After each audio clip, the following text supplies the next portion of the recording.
بسم اللہ الرحمن الرحیم۔ السلام علیکم ناظرین، میں ہوں عام شہری عارف حمید بٹی۔ ناظرین، دنیا بھر میں پاکستان کے لیے الحمدللہ اچھی سے اچھی خبریں آ رہی ہیں۔ اس ریجن میں اب دنیا سمجھ چکی ہے، اس کو آگے جانے کے لیے پاکستان کو اگنور نہیں کیا جا سکتا۔ گزرے وقت کے ساتھ آنے والے ہر لمحے میں پاکستان کے لیے بہتر سے بہترین خبریں آ رہی ہیں۔ سعودی عرب پاکستان کی اہمیت کو سمجھ گیا ہے، چین سمجھ گیا ہے کہ آئندہ آنے والے دنوں میں اگر اسے معاشی سپر پاور بننا ہے، اقتصادی ترقی کی عروج کو چھونا ہے، تو پاکستان کے بغیر یہ ممکن نہیں، جس کی وجہ سے سی پیک اور پاکستان کتنا اہم ہوتا جا رہا ہے اس پہ بھی آپ کو بتائیں گے۔ جبکہ وزیر اعظم پاکستان سری لنکا کا دورہ کتنا اہم رہا، کون سے اہم معاہدے ہوئے جسے جان کے ذرائع ابلاغ پر نشر کرنے سے گریز کیا گیا۔ تاہم یہ بات ضرور ہے کہ پاکستان کے سیاسی صورتحال بدتر ہوتے جا رہے ہیں، سیاسی صورتحال قابو میں نہیں آ رہی۔ خود وزیر اعظم کی گرفت اتنی مضبوط نہیں رہ رہی جتنی کہ ایک وزیر اعظم کی ہونی چاہیے، چیف ایگزیکٹو کی، کیونکہ اس موقع پر پی ڈی ایم نے طاقت کا ہر حربہ استعمال کرنا شروع کر دیا۔ آنے والے سینٹ کے الیکشن اور گزرے ہوئے ضمنی الیکشن کوئی اچھی خبریں نہیں دے رہے، ہمیں ایز اے قوم بن کے سمجھنا ہوگا۔ ناظرین، آ جاتے ہیں کہ وزیر اعظم پاکستان عمران خان صاحب نے سری لنکا کا دورہ کیا۔ سری لنکا کے دورہ اور پاکستان ایک دوسرے کے درینہ دوست رہے۔ پاکستان نے سری لنکا کی ہمیشہ مختلف موقع پر مدد کی جب اس پر کسی بھی طریقے سے اٹیک کیا گیا یا اس کو نقصان پہنچانے کی کوشش کی۔ اور پاکستان کے دورے کی سب سے زیادہ تکلیف بھارت کو ہوئی کہ سری لنکا کیوں گئے ہیں۔ کہا جا رہا ہے کہ آنے والوں دنوں میں پاکستان، چین، ایران، ترکی یہ ممالک بن کے ایک ایسا مضبوط بلاک بنا رہے ہیں جو دنیا میں ناقابل شکست ہو جائے گا۔ اور اس سلسلے میں وزیر اعظم پاکستان نے سری لنکا میں بعض دفاعی اور وہ تو معاہدے ہوتے رہے، بعض اقتصادی معاہدے بھی کیے، معاشی معاہدے بھی کیے۔ تاہم انہیں پہلی دفعہ ہوا کہ کسی وزیر اعظم کو 21 توپوں کی سلامی دی گئی۔ بعض سیکورٹی وجہات کی وجہ کر وزیر اعظم عمران خان صاحب کی سری لنکا میں موومنٹ کو بڑا خفیہ رکھا گیا اور اس سلسلے میں اعلانیہ محض ایک کیا گیا، لیکن کہا جا رہا ہے اس دورے کی تکلیف بھارتی اخبارات میں چھپنے والی خبریں ہیں کہ سری لنکا اور پاکستان نے نہ صرف بعض معاہدے کیے بلکہ پاکستان نے سری لنکا کو گوادر میں انویسٹمنٹ کی دعوت بھی دے دی سی پیک میں۔ اس سے پہلے یاد رکھیں ناظرین، بھارت کے لیے بری خبریں اس لیے ہیں کہ اس سے پہلے بھارت سری لنکا کی بندرگاہ بھارت میں تھی، جو وہاں ان کے ساتھ ان کے حقوق پورے نہیں کر رہا تھا، معاہدے پہ پورے نہیں چل رہا تھا اور سری لنکا کو نقصان پہنچانے کا کوئی موقع حاصل نہیں دیتا تھا۔ اب سری لنکا نے وہ بھارت سے بندرگاہ لے کر کے آپ نے معاہدے کی ایگریمنٹ کی پاسداری نہیں کی، چین کو دے دیے۔ چین کو آلریڈی اس کی بہت زیادہ تکلیف تھی۔ اب جب سری لنکا کو پاکستان نے وزیر اعظم عمران خان نے دعوت دی تو یقیناً بھارت کی مشکلات میں اور بھی اضافہ ہو گیا۔ یاد رکھیں ناظرین، اس سے پہلے چین نے کہ بھی سری لنکا میں اہم منصوبے شروع ہو چکے ہیں جن کا ذرائع ابلاغ میں ذکر تو آیا لیکن تفصیلات نہیں آئی، کیونکہ کہا جا رہا ہے کہ چین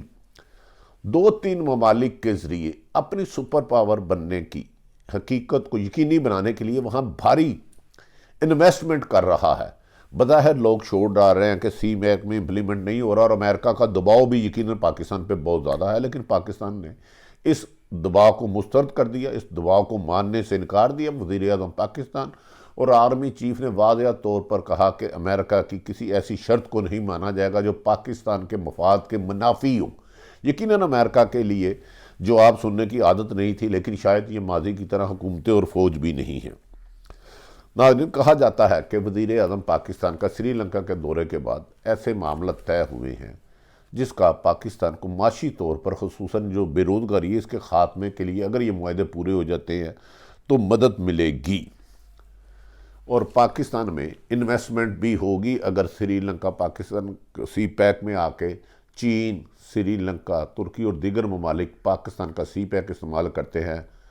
تو گوادر دنیا کا خصوصاً بلوچستان امیر ترین ملک بن سکتا ہے، جہاں روزگار کے مواقع گوادر میں اس قدر آئیں گے، انویسٹمنٹ آئے گی کہ آپ اور ہم سوچ نہیں سکتے، لیکن اس کے لیے ایک تھوڑا سا ٹائم درکار ہے۔ ناظرین، ان سلسلے میں جب امریکہ نے دیکھا کہ ڈونلڈ ٹرمپ نے سعودی عرب محمد بن سلمان سے غلط ایگریمنٹ کیے تھے، امریکہ کے مفاد کے خلاف کیے تھے یا اپنے دماد اور اپنی بیٹی کے انٹرسٹ کے لیے کیے تھے، تو اس نے سعودی عرب کے ساتھ طے شدہ معاملات کو ختم کرنا شروع کر دیا۔ خصوصاً یمن میں اس نے کہا جنگ فوری طور پر بند کرے، اور جو سعودی عرب کو امریکہ نے بھاری اور یو اے کو اسلحے کی سپلائی کرنی تھی وہ بھی بند کر دی۔ یقیناً یہ سعودی عرب کے لیے ایسی خبریں تھیں کہ سعودی عرب سمجھ رہا تھا کہ وہ اکیلا امریکہ کی مدد کے ساتھ ہر خطرات سے نبٹ سکتا ہے، جبکہ سعودی بادشاہت میں بھی اس وقت سازشیں ہو رہی ہیں محمد بن سلمان کے خلاف، اور وہ دن بہ دن پہلے اسرائیل نے اس کا ساتھ چھوڑا، مطلب ہے وہ ساتھ ماضی کی طرح اسرائیل اب ان کے ساتھ نہیں دے رہا جو کہ ڈونلڈ ٹرمپ کے دور پر دے رہا تھا۔ اب اسرائیل بھی کھل کے سعودی عرب کی مدد نہیں کر رہا، یو اے کو تو تسلیم کروا لیا، لیکن امریکہ اور سعودی عرب کے درمیان تعلقات روز بروز خراب ہوتے جا رہے ہیں۔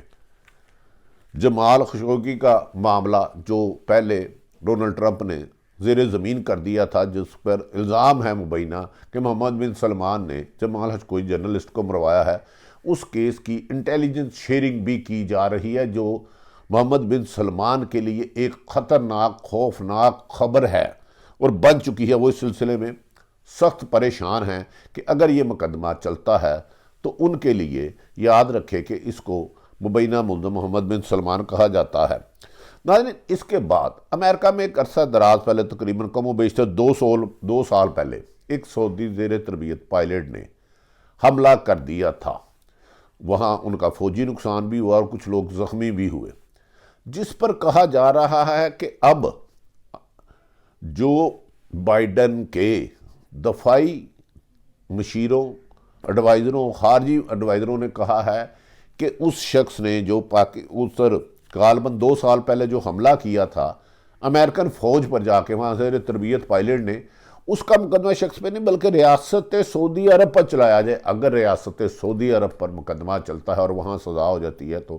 سعودی عرب کے لیے لاتعداد مشکلات کا اضافہ ہو جائے گا، جس کو ان حالات میں ان کے لیے محمد بن سلمان کے لیے ٹیکل کرنا مشکل ہی نہیں ناممکن ہو جائے گا۔ کہا جا رہا ہے کہ اس کے بارے میں Arab news, Washington Post, Al Jazeera, B B C اس مسئلے میں متعدد بار ماضی میں بھی سٹوریاں لکھ چکی ہیں، لیکن ڈونلڈ ٹرمپ اس کو نہیں کرا تھا۔ اگر یہ اب مقدمہ درج ہوتا ہے تو یقیناً محمد بن سلمان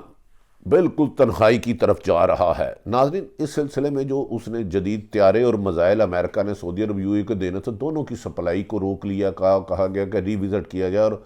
سعودی عرب میں بادشاہت کے تسلسل کو ختم کیا جائے اور ظلم و ستم کی، انسانی حقوق کی پامالی ختم کی جائے۔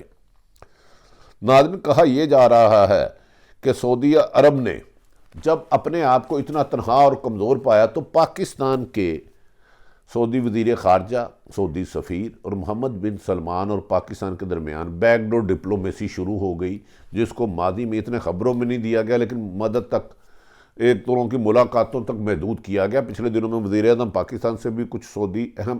شخصیات آ کر ملی اور آرمی چیف سے بھی۔